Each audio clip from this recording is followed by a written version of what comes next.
So in the last video, we completed the plastic barrier monocoque chassis, PBMC, and the subframe, and so I moved on.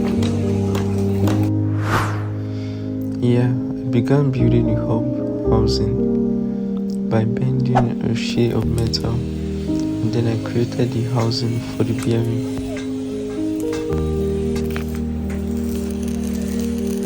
I welded them together, and I just kept modifying the hub to look identical, to each other. Then I began building the housing for the front wheel hub. It was going to have a lot more mechanism, the ability to go up, down, and sideways as well. I remember saying I was going to redo this center driveline because it was wobbly. Well, I got a new set of hubs and I cut them exactly where my hands are right now, where my finger was placed, sorry. And then I welded both ends together where they were cut. We just fabricated a metal disc, which I then welded upon the cup of the axle.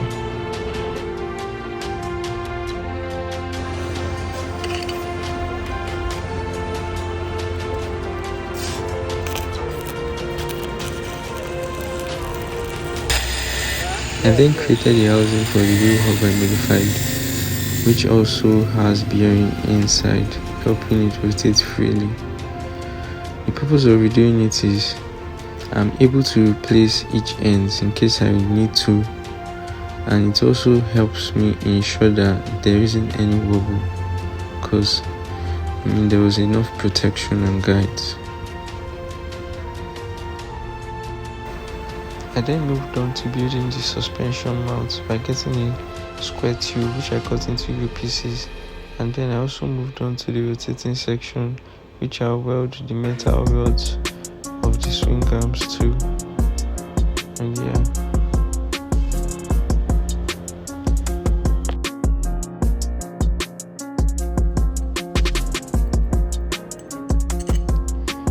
And if you're enjoying this video, please do leave a like and subscribe. I'll just let you guys enjoy the rest of the video.